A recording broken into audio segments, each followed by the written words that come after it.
আসসালামু আলাইকুম। GMP agro ফার্মের নতুন আরও একটি ভিডিওতে আপনাদের সবাইকে স্বাগতম। আজকের ভিডিওতে আপনাদেরকে দেখাবো আমাদের বায়োগ্যাস প্ল্যান্ট থেকে আমরা যে স্যালারিগুলো পাই সেগুলো দিয়ে আমরা কীভাবে জৈব সার বা ভার্মি কম্পোস্ট তৈরি করি। তো এই প্রক্রিয়ার জন্য আমরা শুরুতেই আমরা জৈব সার তৈরির জন্য যে রিংগুলো সেট আপ করে নিয়েছি, তো সেগুলোর মধ্যে আমরা কলা গাছ কুচি করে সেই কলা গাছের কুচিগুলো ছড়িয়ে দিব। তো এগুলোর একটা লেয়ার তৈরি করে দিব, যেটা আমাদের এই জৈব সার তৈরির জন্য যে মেইন যে কর্মী রয়েছে তাদের জন্য আবাসস্থল হিসেবে কাজ করবে। এই কলা গাছ কুচিগুলো ছড়িয়ে দেওয়ার পর তার উপর আমরা দিয়ে দিব আমাদের বায়োগ্যাস প্ল্যান্ট থেকে পাওয়া সেই স্যালারিগুলো। তো এই স্যালারিগুলো আমরা আগে থেকেই যে লিকুইড হিসাবে বের হয় বায়োগ্যাস প্ল্যান্ট থেকে, সেটাকে আমরা হালকা রোদে শুকিয়ে এগুলো থেকে পানি ঝরিয়ে নিয়েছি। তো পানি ঝরিয়ে নেওয়ার পর এগুলোকে আমরা একটা স্তূপ করে রেখেছি, সেখান থেকেই এখন এই স্যালারিগুলো দিয়ে দিচ্ছে আমাদের রিংগুলোর মধ্যে। সবগুলো রিং সম্পূর্ণভাবে ভর্তি হয়ে গেলে তার উপর আমরা ছেড়ে দেব আমাদের মেইন কর্মী কেঁচো, যেগুলোই আমাদের এই স্যালারিগুলোকে গাছের জন্য উপকারী সারে রূপান্তর করবে।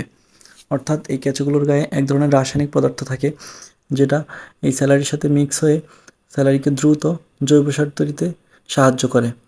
এবং কেঁচোর মাধ্যমে যে সারগুলো তৈরি হয় সেটা এমনি নর্মাল গোবর সার থেকে অনেক বেশি গাছের জন্য উপকারী। আজকে গোবরগুলোতে কেঁচো ছেড়ে দিচ্ছি, যে কেঁচো নিয়ে আসছে আজকে দেখাচ্ছি। এই যে এই প্যাকেটের মধ্যে কেঁচো আছে, এই যে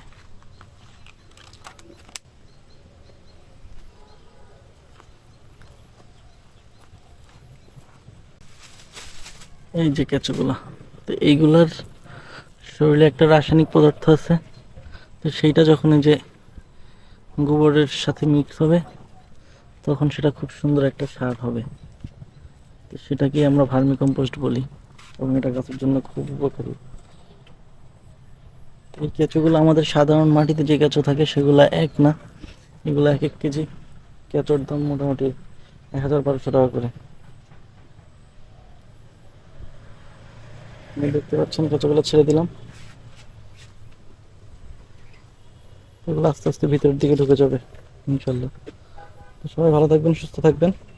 আসসালামু আলাইকুম।